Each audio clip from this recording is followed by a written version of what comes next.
What's up, everybody? Welcome to, I guess, the fourth installment of Hoops Hobby Hangout. We are here today again. I'm Joey with Ryan, Steve, and Adam. This week we're focused on Steve and Adam as well in terms of kind of their collecting whereabouts and what they're up to and what's tickling their fancy. But also going to talk about a couple other things that kind of we've just been talking about throughout the week. Welcome to anybody that's here watching, and we hope that you can participate in the chat with us or jump on the stream yourself.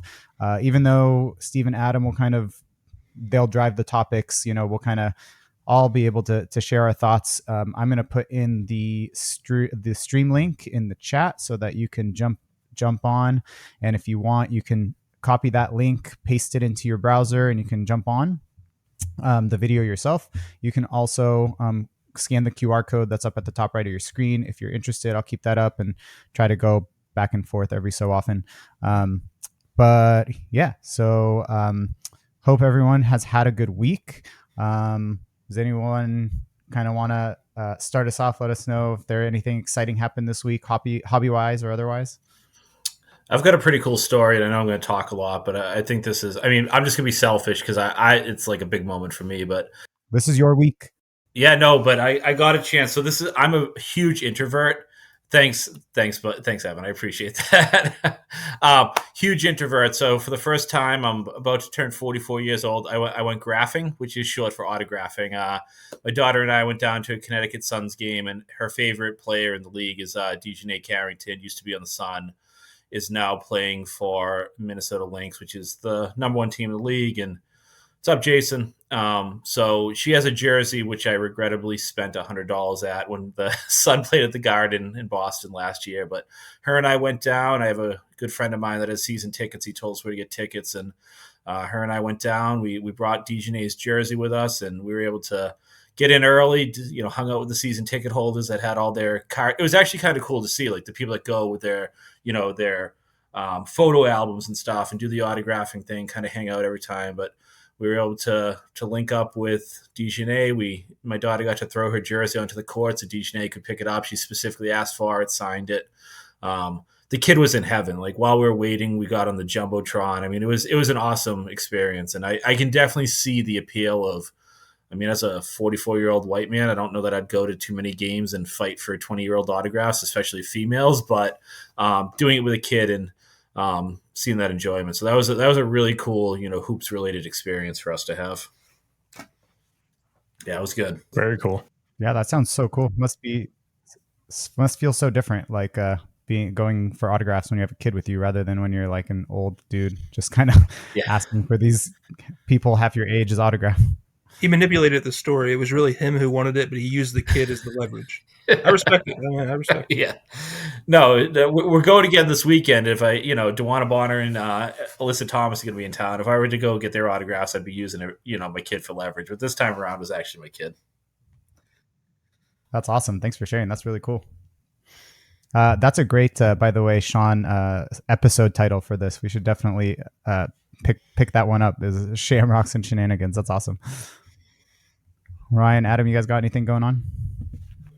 Not too much. I do have a pickup. Went to a card Ryan's show. Picking up cards. I like it. Yeah, and got this pretty sweet Carmelo. Oh, I love that. It's from, I think it's 0405 SB Game Used. So for those listening on audio, it's a patch auto. So kind of those old school blue jerseys with the little chunky patches in there out of 50. And I actually got that in a trade. So it's pretty happy about it. The show was crazy. I feel like every time they do that show, they do it every few months. And the place was packed. It was like a Sunday too, and I was like, okay, I'll go on the last day, because they had a Friday, Saturday, Sunday. Sunday was as packed as anything, and I talked to a guy there that I've actually set up with before, and he's like, yeah, I've been selling out all my stuff, and so it's just cool to see. It's definitely shows are doing well even here in Denver.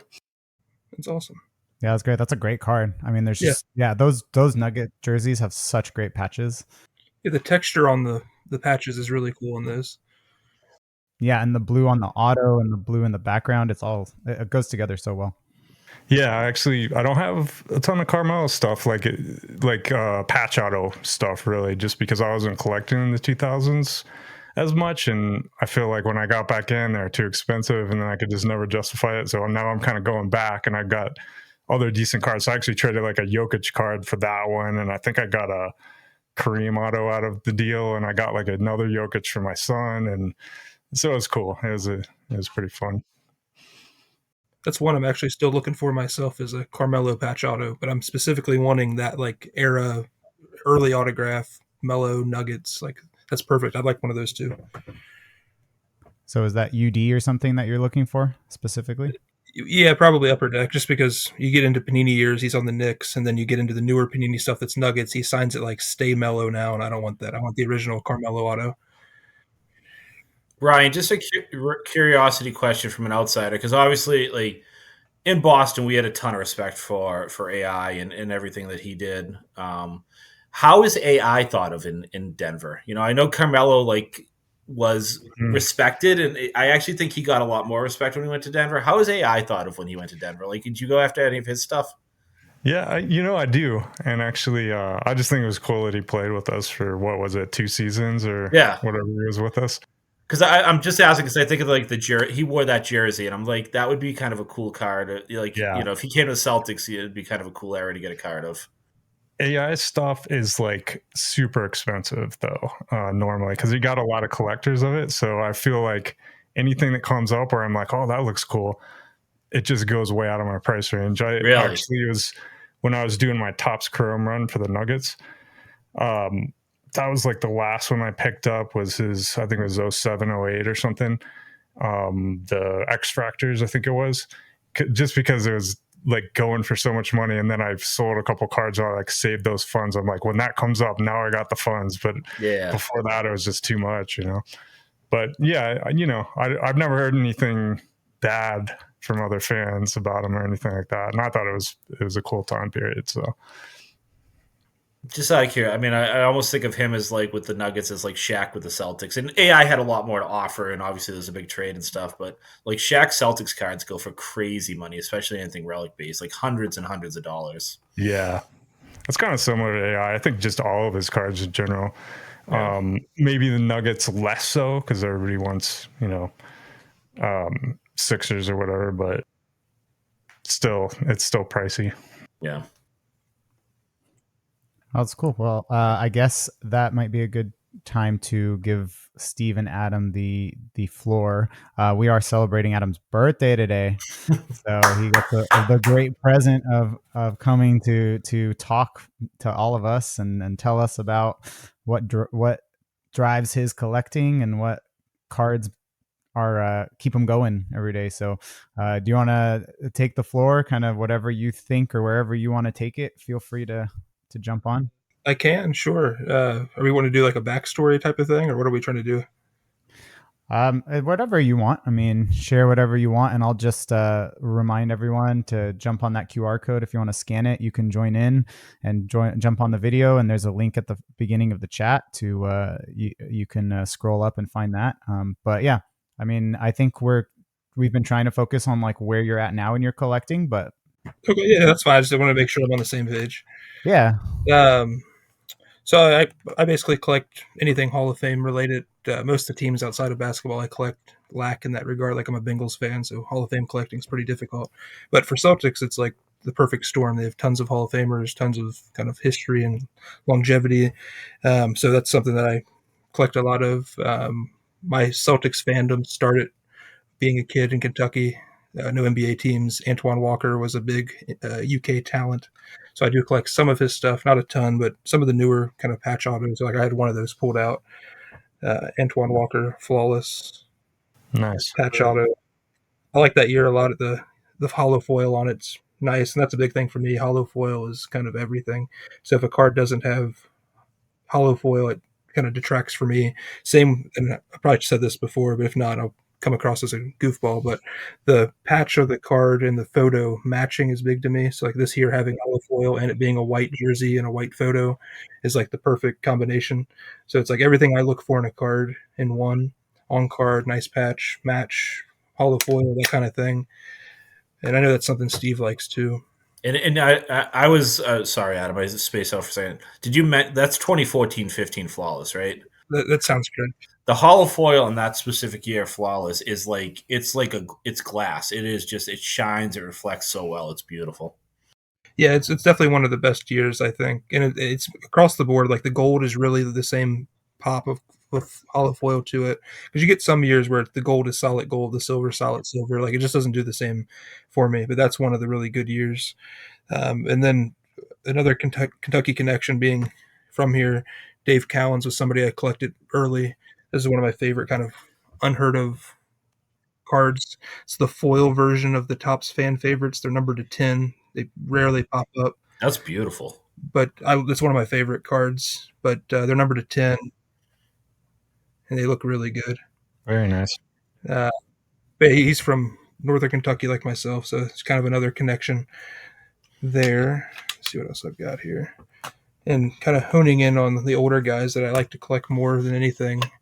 There's like a Havlicek Soul of the Game. I really like these stuff that's just different than the normal jersey or whatever type cards. Getting a soul of a Converse sneaker from back. I was gonna say, I like that you can see the sole, like you can clearly see the end of the word like Converse or the model of the shoe on that piece of the sole. That's nice. Yeah, I have I think 3 of these. This is the only one that has like a discernible letter or anything in it, so I grabbed this one. But yeah, nice foil, full size action photo. It's like the perfect storm, and he's wearing some like old school sneakers on it as well. Like they're not Converse or Adidas, but like this might be an Adidas sole. I don't know. Yeah. That's super cool. Yeah, your soul and like shoe patch collection is crazy. You have so many nice cards like that. Yeah, I try to find those a lot. I think they're something we're not going to get much of going forward. So that's part of my appeal to it. Like it's where are you going to find what at this point almost 60, 50 something year old sneakers being put into cards. It's probably not going to happen anymore. It's like stuff like that. And I think he's the oldest person that's been put into the set from my recollection. But there is quite a few like Julius Irvings or Moses Malone type guys that are 70s, 80s, 90s type guys that are in those sets that I think is really cool to buy. Another Havlicek card I pulled out. This one, I love exquisite stuff. So Upper Deck Chronology Exquisite UD Black is going to be something that I definitely share quite a few things of. They're my favorites. And this one is, I think, kind of cool too, because it's a finals card, and most people would not think of the Bucks and the Celtics playing in a final series together. But at this time, the West was still including the Bucks. Adam, if you had to choose, right? So whatever you have to liquidate, your collection. Are you keeping your exquisite stuff or your UD Black stuff? That's a really tough question. It's a surprisingly tough question for people that are familiar with, especially the back end of the Upper Deck era. I mean, the UD Black stuff it's stunning. It's a really good. As I ponder that question, it's a really good segue into a couple UD Black cards I pulled out. Man, I'm really having a hard time deciding what would be the right decision there. Honestly, I think in terms of like my favorite cards, they're probably UD Black. In terms of the quantity of cards that I have of exquisite, I would take exquisite. So it depends on how you're looking at it. Yeah. If you were like, I could only keep 5 cards between UD Black and exquisite, UD Black. Yeah. If you're saying I could keep the quantity of years exquisite made, I'd have to take exquisite. But I love the platinum foil. This is like one of my favorites. I actually have a 3rd copy of the gold of this incoming right now. I just love these. The foil on them is incredible. Any color you get.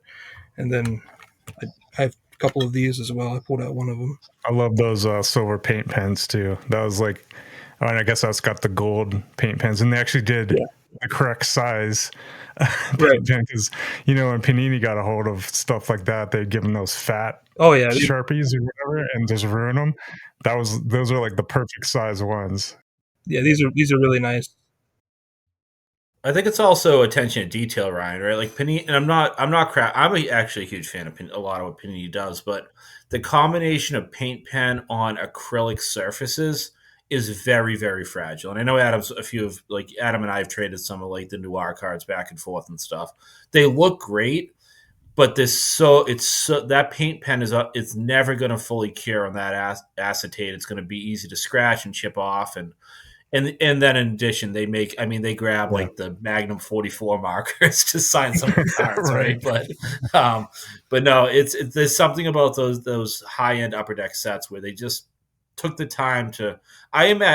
Maybe I'm naive. I imagine they were like researching like what pens to use on what surface and where it would cure and how to look best. Like they've held up over time. Like they don't chip, they don't scratch, they don't fade. They look good. Kind of feels like it because, I mean, you look at like the high end Panini set, Eminence, whenever that came out, and they did the paint pens, but it was all those fat paint pens and the cards were like super huge, and it just doesn't.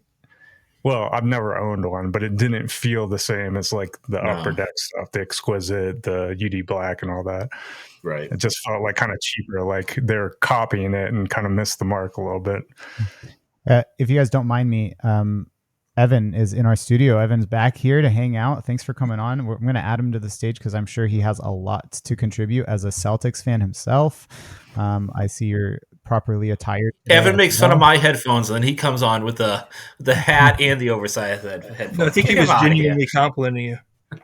Yeah, I just want to be like you, Steve. That's what it really boils down to, I think. I'm sorry you feel that way. You should have higher aspirations. Yeah. Yes, I do. I do have some things to add, but I would love to keep hearing from Adam and Steve to further them, as they have been in the game longer than I have. So. Yeah. Anytime you feel like you have something to add, just jump in. So. Okay. Yeah. Adam, what you got for us? Yeah, just kind of on the same topic of Exquisite, and I know some people in the comments have been talking about duels and things like that. That's another side of the things for me. So many people get kind of jaded by dual and triple type autographs because they see so many of, like, I don't know, Larry Bird, Adam Morrison duel, and it's like, well, that's ruined.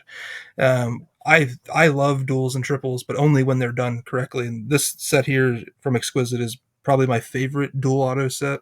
I absolutely love these. I don't know if I can get the right look on them. It's etched foil and has like almost a glittery type appearance to it.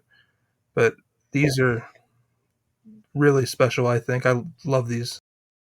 So that's Russell and Havlicek. What year is that, Adam? That's Exquisite. These are just for our audio listeners.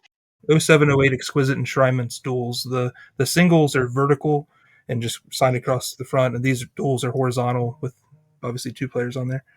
Yeah, hold that up there. Go ahead, Joey. Sorry to cut you off. I was going to say that etched gold foil framing around the player, the headshots, and the autos. It's just, yeah, it's etched foil, gold. Yeah, it's great. Good stuff. Hold that up there one more time, Adam. I'm just going to put this out there for anybody following on YouTube. Find me someone with an athlete with a better autograph than John Havlicek. I mean, I don't know how he does that straight line across, but that thing is like a John Hancock to a T. I love that autograph. And that's one thing that's nice of being a Celtics collector too, is a lot of our players have full legible autographs. I personally think Sam Jones has a better auto than Havlicek. His is so beautiful. I mean, Bill Russell's is great. Bird's isn't bad. I mean, we're pretty lucky to have so many good options. Just not, he squishes it together, though. It's so sloppy. Speaking of Parrish, I got some to share real quick. Oh, yeah, there you go. That's a perfect segue. Yeah, I showed you guys before the chat, but I actually used to live in Boston, and this is my in-person auto over at Parrish. I think this is 91 hoops. I got that signed after a game, standing out back by the buses. He was the one that came out. I think I had a bunch of them. I was probably hoping for Bird, right? Because I think that was probably close to his last season, but probably close to Parrish's last season as well, to be honest. But had to pull that one out for tonight. Did not have a Celtics jersey, unfortunately. So you got Denver. Yeah, sorry. I have really nothing Celtics to contribute. So this one's all you guys. Some comments to highlight. I don't know if this is a good time. I hope you don't mind me interrupting Adam, but there was a little conversation about I know we haven't really brought him up yet, but some really good signers and autographs. But a little bit ago there was a question about some Paul Pierce cards, and I think since we're talking Celtics and we're talking all this, maybe it's a good time to to bring it up. Jayhawker Vintage Cards. Mike, he says, "Hey fellas, I have a bunch of early Paul Pierce jersey cards, auto cards, and some low numbered cards, such as the 99 Upper Deck Wild Level 2 Quantum Wild Gold." Wow, that is such a mouthful of a set. 8 out of 25. What's your suggestion to sell those? And I know, Steve, that you were kind of in the comments going back and forth and having a conversation, but if you guys can comment on your thoughts on when to sell some of those rarer late 90s Paul Pierce cards. Can you guys share some thoughts there? So when I got distracted when Adam was talking and had to ask a question about his cards, I was messaging Mike in the chat. And for me, I would say any of the Hall of Famers, like I know there's plenty of people that will listen to this and will want to just cringe at the name Paul Pierce because he's a very divisive, athlete. But in the end, he's a top 75, an all NBA level player, MVP candidate in his prime, multiple All-Star. Like he's one of the greats of the game. When you have those cards, I think any time's a good time to sell if you're looking to unload. And my only advice is if you've got a lot of it, to probably use one of the consignment companies, and I don't use consignment, so I don't want to say like DC Sports or like I don't actually know. Like I know who I buy from, but I don't want to make a plug for anyone. But I think sending to a trusted consignment company that has good rates, that knows how to market stuff, you can unload that stuff at any time, and I wouldn't worry about when or how. I would just send it off to them. And if you have stuff that's maybe in bulk lower end, maybe just do story sales on Instagram or send it off to ComC or something. But that stuff should always be pretty easy to sell. I wouldn't worry about it. The only caveat I would probably throw in there would be on something kind of niche like the Wild Level 2 Quantum Wild Gold Mouthful. It might be worth putting at a high buy it now or best offer because that's probably something that there's a handful of people that really want, but maybe aren't checking on every few days for that specific card. So you might be a little better off to give them an opportunity to see it rather than the auction format. But anything else that's kind of, I don't want to say run of the mill, but that you're going to gravitate towards mini buyers rather than a smaller group of them for something like that, I think the auction is definitely the way to go. And I buy from them, but I've never used a consignor to sell anything. So I can't give a really good kind of personal feedback on any of them.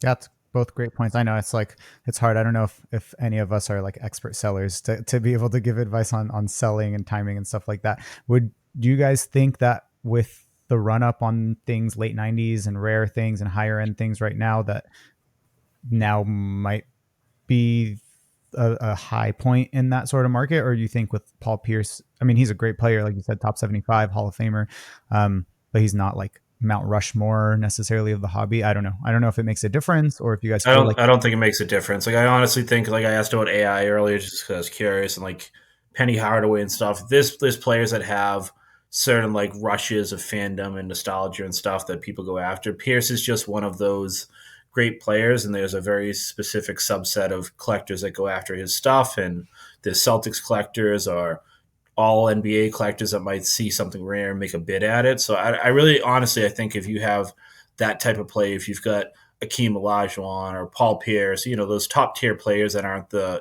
nostalgia players, you can really unload that stuff for a pretty good value at any point as long as it's, good stuff. Yeah. I was just going to add that the run up on a lot of this stuff is the real hype parallels, the PMGs, the rubies. It seems like the set that people are hyping changes every other week. Probably not the quantum one. That might be more like a player collector. A lot of times I'll actually do a story sale on IG and then try to maybe price it reasonably and sell to a collector. I like to do that a lot of times because it's stuff maybe they haven't seen, or just if I know somebody collects a certain player or a team, I'll reach out to them specifically and be like, hey, I got this. Do you have any interest? Even before I like make it public. So, but yeah, the run up on the stuff like that is probably not going to hit like you think it would on consignment, unless you got the rubies of PMGs and all that stuff that gets crazy amounts nowadays.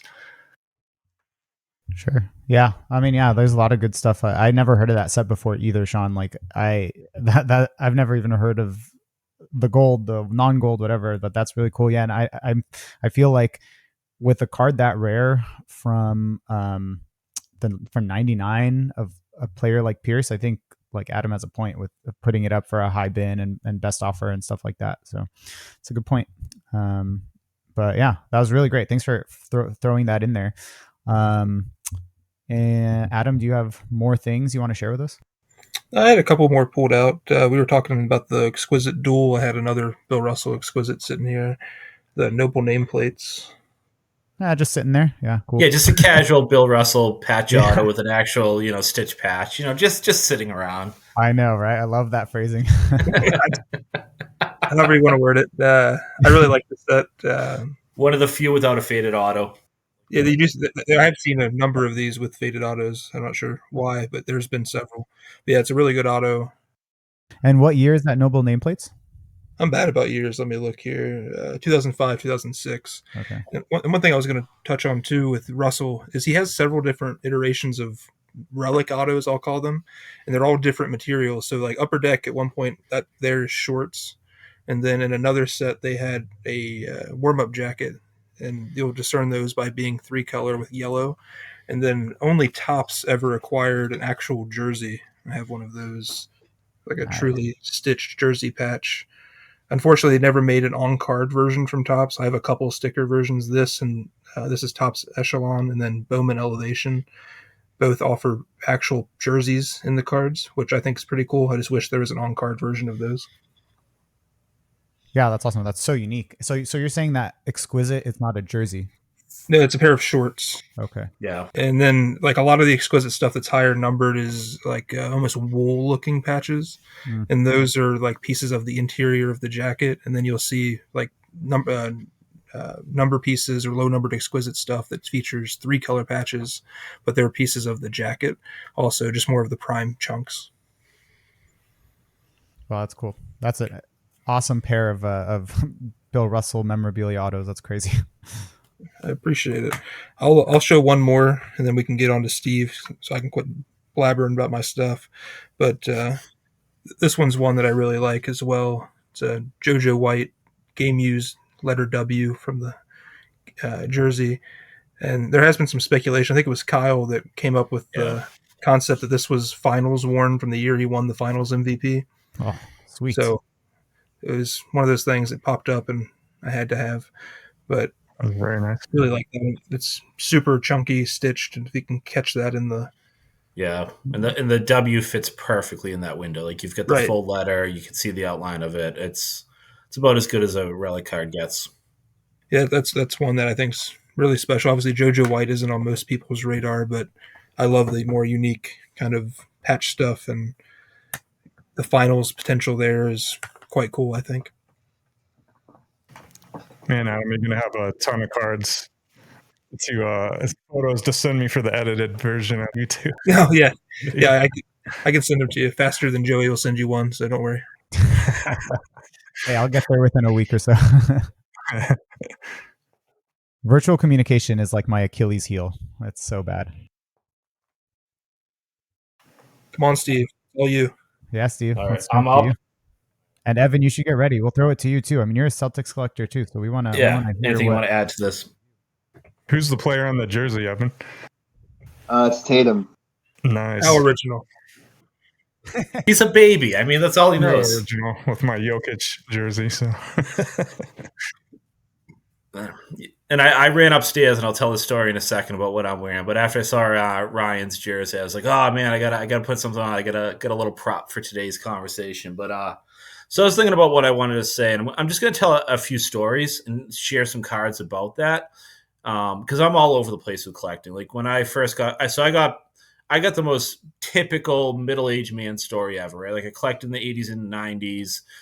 Cards going to make me rich. My family, put cards in my stocking and said, hold on to that. I got an Aaron Seeley rookie card that I was told was going to be, he was a pitcher for the Red Sox that never panned out. And I was going to have to save that for the rest of my life because my aunt gave it to me. And yeah, thanks for clarifying that. I did not know who that was. Oh yeah. It didn't pan out at all, but I've collected my whole life. And I distinctly remember when I first moved in with the woman that's now my wife, and, we didn't have any money, but I was always like, I'd go to Target and get blasters, and remember pulling a Richard McCants like relic card out of like a multi-product blaster at Target or something. I was like, wow, there's a lot to this. And during the championship run when the Celtics were getting good, I want a Paul Pierce auto. Like I wasn't collecting cards actively at the time, but I was like, what can I get to put next to the TV while I'm rooting on this team that's, now up. And I picked up this pro sign. So it's an Upper Deck pro sign on card auto Paul Pierce.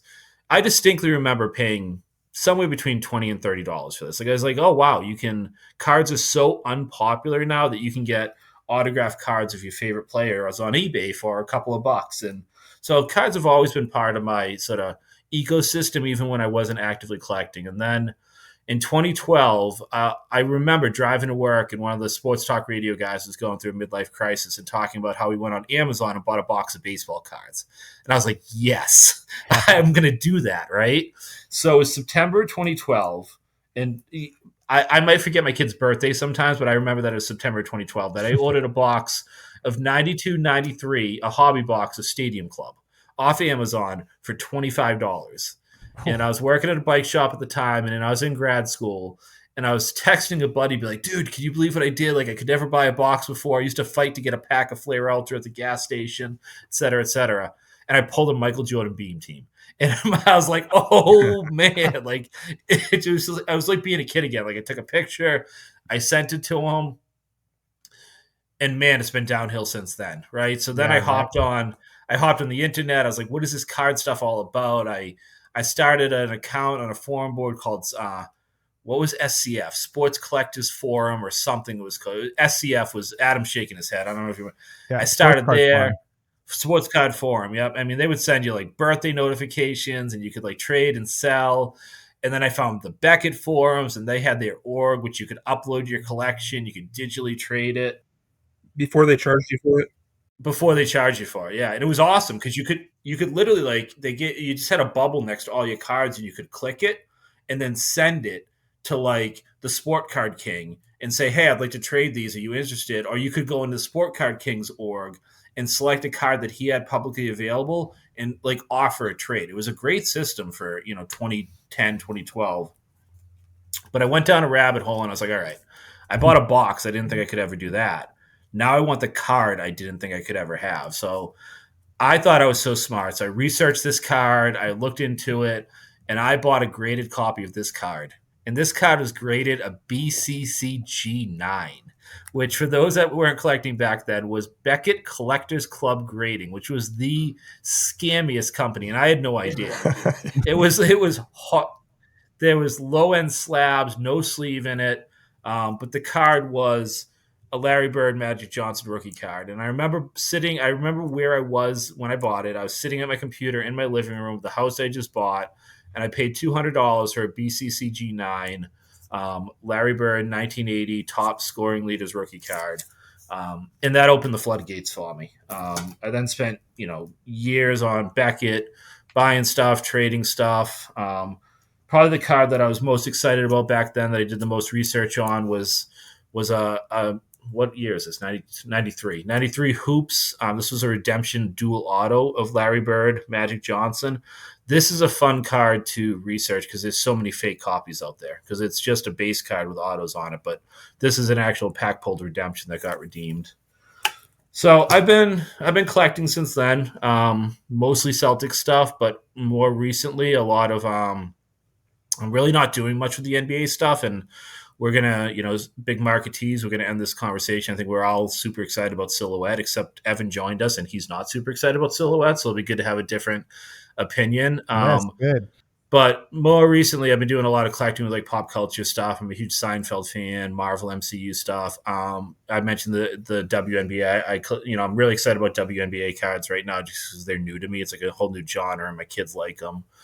And feel free to, if I'm just babbling on, please interrupt me, people, if you guys have I have a lot of things I'd like to ask you. So first thing is, when you went to get that Paul Pierce auto during that finals run, did you know before you started looking that you wanted a card? You said you wanted something up on the mantle next to the TV. Okay. And it was just because I've always collected cards, even like when I didn't have money to buy them, I was, I knew I had I brought my collection to college with me. Like I've had my collection of cards all around, and I would, but no, I just typed in Paul Pierce auto on eBay. I was, selling and trading, snowboard equipment then, but for sure, Gary says the Beckett forums used to be amazing. I mean, so many good memories. And if it wasn't for the Beckett forums, I probably wouldn't have got into the hobby as strong as I did. I agree, Gary. But no, Joe. Yeah, I happened to find it, and that card was on a top loader leaned up against, like a big speaker system that any, early 20s guy would have had in the early 2000s in an apartment. It wasn't meant to be a card. And Chris Todd also mentioned, which is 100% true, one big pull, all it takes to just dive right in. So yeah, I mean, I'm sure that played a big part. The other thing I wanted to mention, since Gary brought up Beckett, was it sounded like that system is really similar to what they have on TCDB right now, because it's exactly the same. You can put cards on your collection, list it for sale or trade. Other people, you can put things in your want list, and then sometimes it'll auto match. Even if you happen to list a card on your want list that someone else has for sale or trade, it'll send you a notification and send you an email saying that there's a match. So I haven't personally ever gotten something done there, but I just started kind of trying it out. But a lot of people say they like it. Yeah, I think the helpful part of it back then, and I was a complete noob as an adult to like actual like money and breaking boxes and stuff, is to have a forum that was aligned with that, and it felt like the entire hobby was on that board. And obviously they weren't, right? But it felt that way. There was enough transactions going on, posts were updated, that you felt like it was a very engaging, safe community. So when I would really go on, I'd be talking to people, and then trades would happen along the side that were easy to, navigate, and there were moderators and stuff. So it was a great system. To touch on that too, back then it used to not be about $10,000 cards. There were so few and far between, but you could pick up a Paul Pierce second year base Chrome card and post it, and you'd have the same engagement as posting a Michael Jordan exquisite limited logos. Like, there was really high to low end engagement in the hobby rather than just what's hot, which was really nice.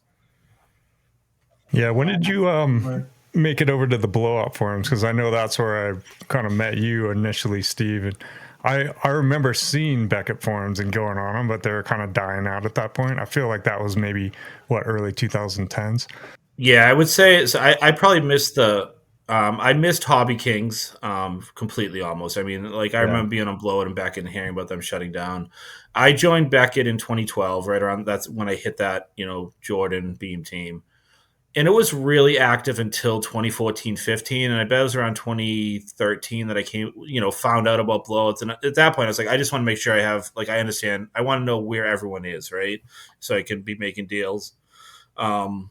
But I was definitely posting on Blowout, because it was a lot easier to post. Like, I was breaking a lot of wax back then, and it was very easy in their buy, sell, trade to just like post your hits from a box of Prism or Select, and people would message you directly. So it was a lot easier to sell on Blowout. So I probably joined Blowout 2013, 2014, and navigated there as my like full-time forum around 2015, 2016. Gotcha. Where I was like super active in there. That's where I feel like, you and I probably connected back during that 15, 16 season. Yeah, because I was getting back into the hobby maybe like 2010, 11, somewhere around the, lockout time. And then it seemed like Blowout was more active. So that's the one I joined after like lurking around for a couple of years. But now we got the hobby boards, which I like to bring up every time. And I know I bring it up and never really quite explain it, but the hobby boards is was my answer to Hobby Kings, which I was never really active on, but I used for like a ton of info on sets, on just like cool cards to collect and stuff like that. So it is thehobbyboards.com for those of you interested who are not signed up over there. Definitely take a look. It's more geared towards player team collectors, showing off cool cards. We don't care as much about values. Not like we can't talk about values, just like on our show. We don't necessarily talk about values, but we can, but it's not geared towards that. So there's my plug. I'll let you keep going. I like it. Yeah. Yeah. So go ahead, Joey. I was just going to say, and I'll say, like, there's some people that I think only, like Abra, for example, he's only on hobby boards that I'm aware of now. So like, there's a lot of great stuff there. And so, because he got booted off Blowout like I did. That was partially the reason that I started hobby boards, is because Blowout started banning people for speaking their mind about the investment time period and all that kind of stuff. So we'll get into that maybe some other time. Gotta, the more of us that kind of flow over there and participate, it's going to build up. I mean, it's hard, I know, on forums these days with the the user interface and the amount of effort required to participate. But yeah, no, it's great. Yeah, no, for sure. And I've tried to make it so that people on phones, used to Instagram, and get on there and kind of feel more at home. It's not like your old 2001 message board system that's clunky and super difficult to post stuff. So Yeah. hopefully get some people over here that listen to this. Yeah, and see, before you continue, I don't know if you saw that Mark was thanking you for helping him grab a copy of that dual auto, right? That was the Magic Bird dual. And what actually came to mind is I've been looking recently, actually for a long time, for one of those Hoops 5-year, I think it's 93, 94 Hoops David Robinson 5-year commemorative rookie autos or whatever. And I've been like, every time I see one, because there's a lot of fakes for that too that are graded by PSA and everything. And every time I see one pop up, I send one to Steve, like Frisbee Steve, the David Robinson collection. He's like, yeah, it's fake. Or yeah, that looks like it might have been signed like in person, but not pack pulled. But like, it's just so hard to find one of those early 90s cards. And I've got a copy of the D-Rob as well, Joey. And the problem is they are just the cards that were pack pulled, the base cards. So this Bird Magic Duel, that was a card. It's a MB1. It's a subset. It's a 1-card subset that you could just pull out of a pack. There's 1,000 of them. There's even some with a little gold emblem 5th year anniversary. And then people could bring them to shows or games. I mean, David Robinson signed pretty prolifically for a while. Magic and Bird can't stop signing. Like they just want all the money they can get, so they're still signing. So it's very easy to just get a pack pulled common and get it signed and then have it slabbed, and it's an authentic autograph. But there's just that piece about you as a collector that you want the actual pack pulled redemption autograph. It's just not the same as like an in-person autograph, right? So I get it, and it's tough. And I mean, I spent months and months and months, and that's the downside of not having the forums as active anymore. Like I had access to people on the Beckett forums that were autograph chasers, that were autograph set collectors, that were collecting actively from 99 till 2012. Like it was just a different community that you could really just absorb a lot more direct information as opposed to, the hearsay that we get now, or the ADHD culture of quick information and go type stuff. Yeah, for sure. Well, yeah. So sorry to interrupt for a bit. You can go ahead and continue with that was so the second half that I wanted to share is my prop that I'm wearing, and I have a very odd collection. I'm a player super collector, and I hate even saying that term, but I'm wearing a game used Jay Crowder warm-up jacket that's autographed. I don't even know it right there. Nice. It's autographed. And I wore it because we're going to talk later about silhouette. It has the oversized logo man on it, so that'll come into play later. Nice. But I have a very odd collection of Jay Crowder. He's someone that I became a fan of in the Big East. I'm a huge Big East fan, or was, before they blew it up and the ACC took over, football took over basketball. But I wanted to bring up the Jay Crowder collection because I have a few cards to show off, but also Jay played 9 games in the 24-25 season, 9 games. This will be his highest print run of a single season. This is his largest checklist, right? Nice. So he's been in the the NBA. He was drafted in 2012, which for anybody that wasn't collecting back then was a dual rookie year. There was a lockout. Panini introduced Prism. They introduced Flawless. They introduced Immaculate. They introduced Select. They were still using Absolute, NT, totally certified. Panini had an insane amount of product in 2012. That was his rookie year. Then we had 2019, 2020, 2021, the bubble year. Jay was playing for the Memphis Grizzlies, so he got in a ton of sets because of Ja Morant, breaker culture. This year, when I add into my checklist Optic, NT, and Silhouette, he will have his largest checklist of his career. He played 9 games. And I just think that's very interesting. Like a part of my player collection that I like to do is it does give me a scope and sequence to understand like the trends of the hobby, right? Like I can look at when the bubble hit around the Panini and when they were printing for the pandemic. I find it fascinating. And that's only in 5 products. He was in Prism, Hoops, Donruss, NT, and Silhouette. And it's his largest checklist because there's so many parallels, there's so many variations. It's just, to me, it's frustrating because I'm going to go buy those cards. But it's interesting too to think about like the trends over time. And then there's years where he was, people can roll their eyes at me. Boston fans hype their fans. he was a legitimate starter. He was in the finals many times. He deserved to be on checklists. He might have only had 100 cards total. Now he's going to have 300 this year when he played 9 games. In 4 of the sets that he's in, he's on the wrong team. So it's just interesting. But so prior to this year, I had 90% of his complete checklist, and I consider that any licensed card. So he had collegiate. So in 2012, not only did he have all the Panini stuff, he had collegiate Upper Deck stuff too. So like Exquisite, a few Flair Retro sets. So anything that's a licensed product I had 90 over 90% of his checklist. Now it's down to about 82 because he's got so many this year. But I wanted to show off a few of the. I have a really odd tendency, guys, to hoard his 2012, 2013 NTRPA, right? So in 2012, 2013, depending on the player in the draft year, their base NTRPA was either out of 99 or out of 199. Crowder's out of 99. I got 42 copies of that card.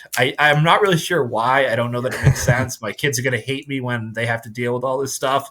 But I thought I'd show off a few of those cards. And I'm going to start with a Kenneth Farid, Jay Crowder duel, which this card I love because I've said on the show before, when I went public on Instagram and started asking for Jay Crowder cards, or when I went on Facebook and started asking for Jay Crowder cards, I got more offers to buy Kenneth Farid cards than I did Jay Crowder. So for the fact that they had a duel, and this set's all about, because of the lockout, players that were drafted in 2011 versus 2012. So Farid was a 2011 draftee, but his rookie year is 2012 was the lockout, and then Crowder's on the bottom. So, and then I brought, this is his base NTRPA. So it's a horizontal card, player on one side, on card auto below it with the relic, nice jumbo relic window to the side of it. Then he had, and I don't hoard, but this is an out of 25 variation, so a number variation where the cutout window is the jersey number. So when Jay was with the Mavs, he was number 9. Since then, he's been number 99. But I had a bunch of copies of these at one point, but I sold them off. The hardest one for me to find was, these are beautiful. So anybody that was collecting NT stuff back then, this is the Platinum Parallel. This is out of 5. It's a vertical. There's just something about these that I really enjoy. And it's not going to show up on camera, but Jay's signature actually goes off onto the patch, which I just kind of appreciate. Like in this day and age of sticker autos and stuff, to have, something that a player signed and he spills over onto the patch doesn't really bug me at all. This took me years and years and years to find, and I've only ever seen 2 copies of that out of the 5 sell.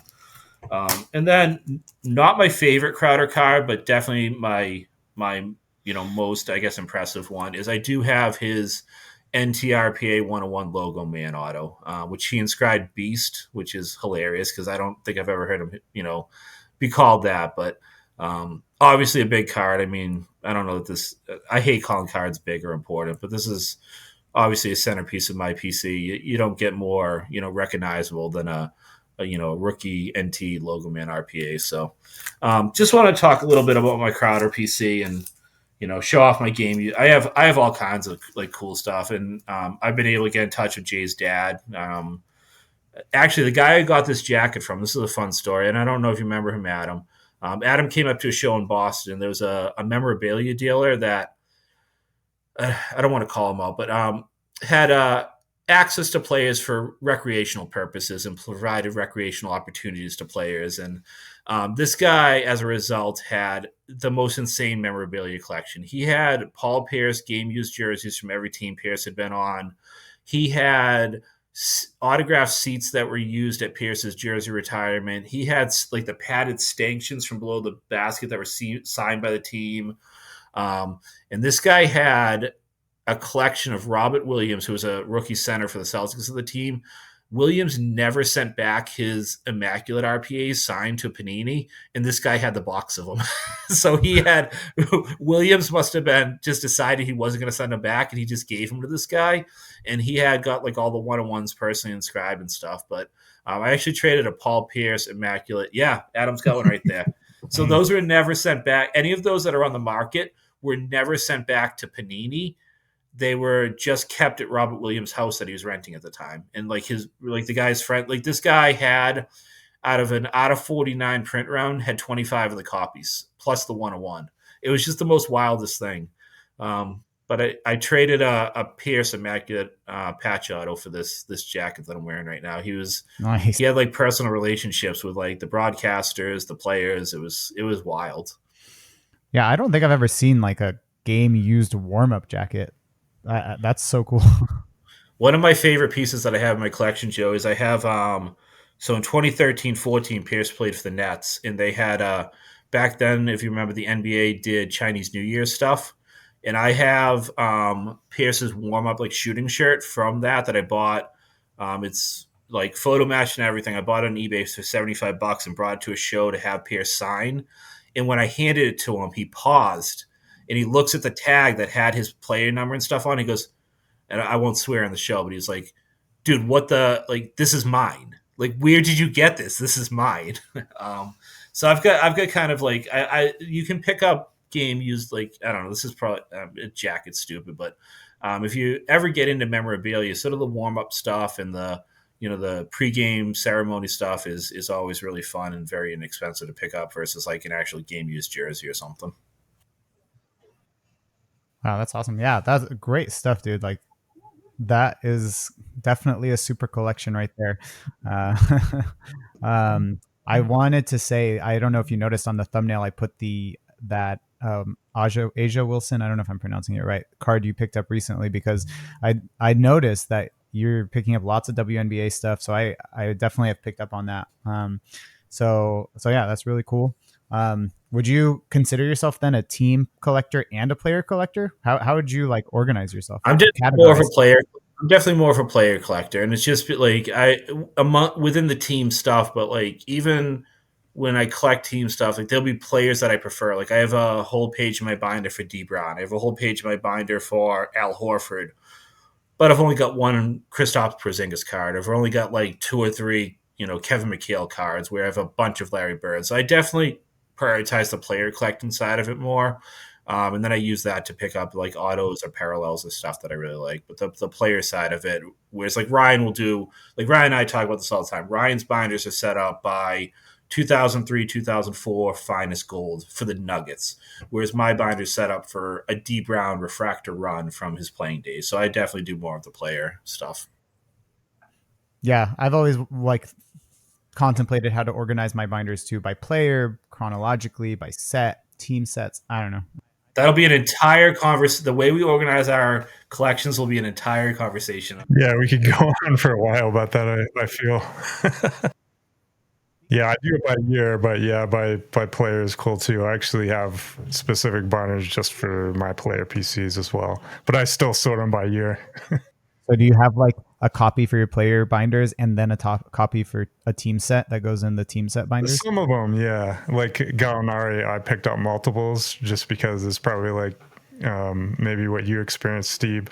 Sometimes you see that gold out of 10 that you've been chasing for like 5 years, and then another one shows up 2 months later. Like, oh, for sure. So yeah, so some of the sets, that aren't coming up as much, or just that I like, I'll pick up multiple copies for sure. Nice, that's awesome. Speaking of full conversations on things, we are typically try to end by 7 Pacific, sorry, so that would be 5 more minutes. I don't know that we can do we want to have that silhouette conversation, or should we table that? No, let's hold that off until, like, I think all of us, I don't know about that, but I know we all have a couple of silhouette cards maybe coming in the mail or something over the next. So why don't we hold that off, and that can be, next week maybe we get Evan, you're going to end up buying like a Bam Adebayo silhouette card and then tell us you're going to photo match and tell us why it's a great card for you to have. So don't be shaking your head at us. But why don't we hold off on that, Joe? And that can be a different conversation about, for sure, some sets and modern stuff that's getting us excited. For sure. Since we have just a couple minutes, Evan, I just wanted to ask you, because I want to hear from you too. Like, you are a Celtics fan, right? Are you a Celtics team collector, or would you how would you kind of categorize yourself in that sense? Well, as Steve has mentioned a couple times, I'm a fair bit younger than a lot of you guys. So my start with the Celtics didn't really begin until the post Big Three era. And I really kind of got into it when we drafted Smart. And then even more so when they got Jaylen Brown and Jason Tatum, because I'm I'm 27, so I'm the same age as Tatum, and that kind of, gave me a reason to kind of collect somebody that's also like my same age. It's kind of interesting to like, you know, look up to them in a way. It's kind of interesting. So I really followed them, pretty heavily. And then obviously when they got Gordon Hayward and Kyrie and all that stuff. So I would say, but to kind of get to the question, I would say I'm definitely more of a team collector than a specific player collector. I mean, I do focus more so on Tatum, Brown, and Al Horford, but I'm not opposed to picking up like a Pritchard or a Drew Holiday or Kristaps just because of the meaning of that team to my fandom. But I'd definitely say probably more of a team collector. But there are some guys I just don't really care to collect like Grant Williams or Robert Williams or any of those guys really. Yeah. So would you say that's your main PC then, Celtics? Yeah, definitely Celtics, and then kind of branches off to like Greater Boston sports like Patriots, Red Sox. Now, Evan, you're not that much younger than me, but you didn't really watch or recall the Big Three era. Were you always in Boston back then, or did you move to Boston later than that? Yeah, I was always in the Boston area, so I grew up in a town like 20 minutes outside of Boston, kind of like in Okay. between like Lexington and Concord. So um, I kind of was always into sports, but I was more so a Red Sox fan at that time because that was Okay. like the '04 era, then Big Poppy, Manny, then leading into '07. So I was really interested in the Sox, and my family would watch the Sox, but they weren't really like they didn't really watch the Patriots or the Celtics. So I kind of had to wait until I got into high school to have my friends and like kind of influence me with the Celtics. So yeah, I've always been in this area, but it's funny, yeah, I've always kind of been focused on the Sox first. Well, that kind of goes back to, I think you and I have talked about. I know Steve probably enlightened me about it originally, how relevant the Celtics seem in NBA culture, but in Boston they're like a stepchild compared to the Bruins or the Red Sox. So it's just kind of funny like how that worked for you. I didn't realize that although you were certainly alive to watch the '08 Celtics if you wanted to, it was just kind of irrelevant to you at that time. Yeah, it was kind of interesting because, I think just the whole allure after they won the '04 title. I mean, I was in first grade when that happened, so my Jeez. I know, I'm sorry. My memories are kind of faint for that, but I think after that the it really started to pick up. I mean, even before that when we had Nomar and even in the like before that, I mean, my memories are really foggy back then, but I think the '04 title really just like brought the Sox to like the forefront of everyone's mind and just watching them in general. And then even I think the '08 team, even though they were in that same like time span of like the '04 '07 time span, I just don't think it was really as like it was not as popular just because I feel like they were kind of built overnight, and not a lot of people had a lot of time to kind of build natural fandom with like Garnett and Allen. But Pierce was there many years before that, so I think that might be like part of it. I mean, there was that. What was the World Series drought? Like 100 years or something? I mean, it's hard to. 86. Yeah, dude. I mean, no doubt that's going to bring the Sox to the forefront of everyone's mind. Yeah, and then the rivalry with the Yankees too. I think it's just another aspect. I So mean, intense. the Celtics Lakers rivalry. I mean, obviously, I think it really died in the '90s when both those teams kind of sucked.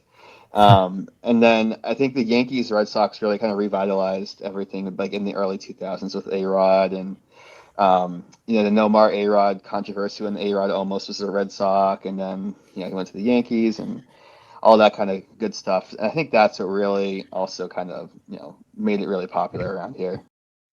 So Evan's memories of the 0304 Red Sox, back to back runs is foggy because he was in kindergarten and first grade. My memories are foggy because I was 21.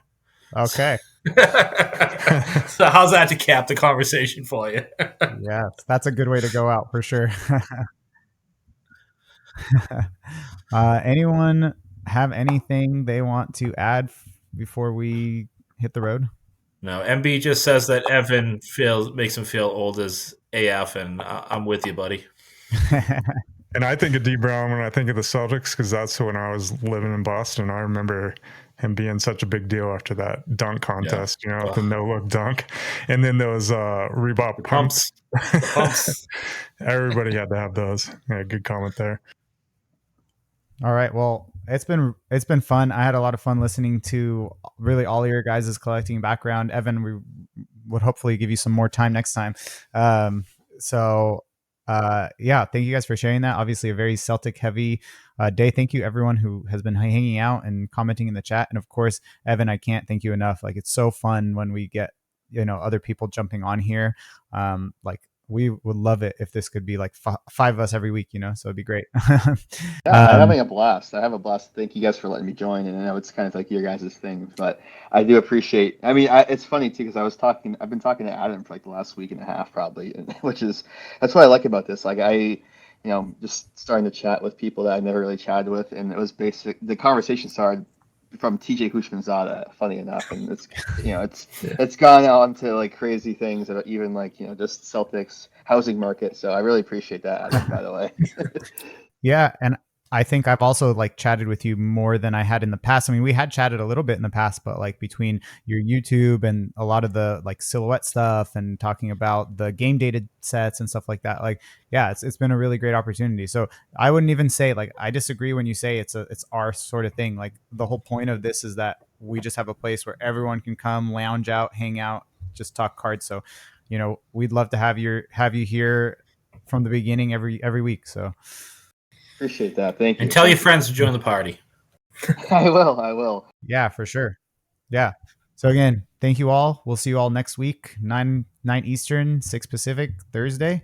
And yeah, enjoy. Happy collecting, everyone. Be well, everyone. Thanks, everyone.